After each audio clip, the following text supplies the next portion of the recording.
All right, so let's start this broadcast with the big story that we're tracking on WION at this hour. The city of Bakhmut in Ukraine is under relentless and intense attacks by the Russian forces. This is a city that Moscow has been trying pretty hard to capture since last summer. But the Ukrainian forces have so far managed to stand their ground. But the question, of course, is for how long will the Ukrainians manage to retain control of this crucial town? The Ukrainian military leadership is now describing the situation at Bakhmut as very, very difficult, with Volodymyr Zelensky in fact saying that the intensity of fighting at Bakhmut is only increasing by the day. Bakhmut at this moment has been reduced to a veritable ghost town. Buildings have been bombed out. Roads are deserted. The city has been battered by constant shelling and also violent firefights. Russian troops and Wagner mercenaries are trying to cut the Ukrainian soldiers' supply lines and to force them to surrender or to withdraw. The Ukrainian soldiers who are defending the frontline city say that the situation around Bakhmut is extremely tense and that the city may in fact eventually fall.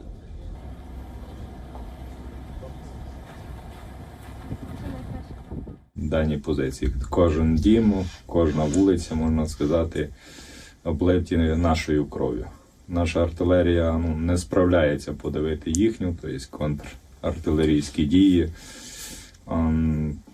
Дечому не є ефективні, так як у нас нехватка іменно боєприпасів, нехватка професійних дронів, які би могли проводити розвідку, де стоїть їхня техніка, де стоїть їхня арта. Тобто вони себе чувствують тут в чомусь безнаказу.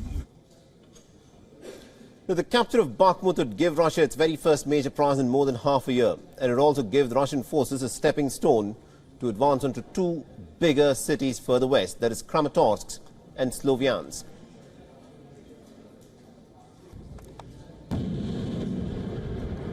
Бахмут здати не буде. Будемо останні. Слава Україні, смерть ворогам. Дякую. Now, once known for its sparkling wine production and salt mines, the city now lies in ruins. Some 70,000 people lived here before the war broke out.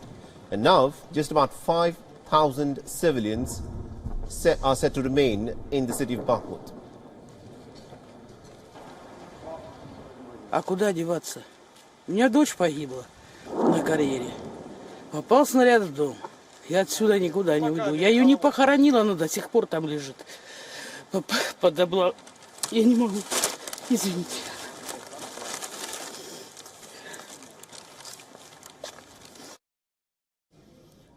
The Donetsk and Luhansk regions make up the Donbas, Ukraine's industrial heartland, which is now occupied partially by Russia, which wants complete control over these provinces.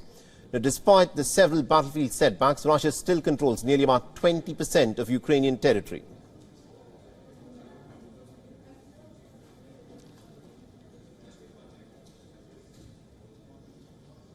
And to give us more updates in terms of what is happening on the battlefields of Ukraine, we're being joined in by my colleague Anas Malik, who is at this moment in the city of Lviv in Ukraine. Anas, bring us up to speed with what is happening on the eastern part of Ukraine, where especially the city of Bakhmut is now said to be the epicenter of all fighting, which has been contested right since summer last year.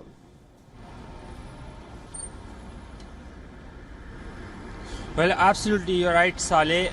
We've seen that the city of Bakhmut has become a flashpoint or the epicenter of fighting between the Russian and the Ukrainian forces. Both sides trying their level best to make sure that they continue or end up ruling the place. After the fall of Soledar, it is a matter of survival for the Ukrainian armed forces, that they have to ensure that Bakhmut does not fall, because in case if it does, then the Donbas region's control would be into the other side's hand. And the same goes for the Russian side as well. It is imperative for them. They're trying their level best, pushing hard to get a hold of Bakhmut, regardless of the losses that they've been having or also that they have been claiming. The Wagner group has also been pretty active inside Bakhmut, the mercenary group that has been fighting on behalf of Russia. So by and large, it is a fight for survival, and it won't be wrong to say that it has become indeed a flashpoint. President Zelensky himself is keeping the nation updated on almost daily basis. Yesterday, he held a general meeting of the defense staff. Before that, we saw the chief of defense staff, the general, had visited Bakhmut region as well in order to lift and boost the morale. So if I talk to you at a larger context or in a larger picture, it is the fight for survival. Whosoever remains to take or manages to take Bakhmut manages to have control over the eastern Donbas region. Saleh? Absolutely, indeed. Now, there is a lot of talk that's ongoing about the spring offensive by the Russians.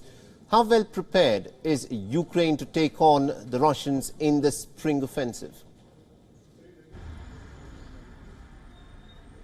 Well, very interestingly, we heard that statement from the Minister of Defense about yesterday, or I think 48 hours back, if my memory jogs correctly.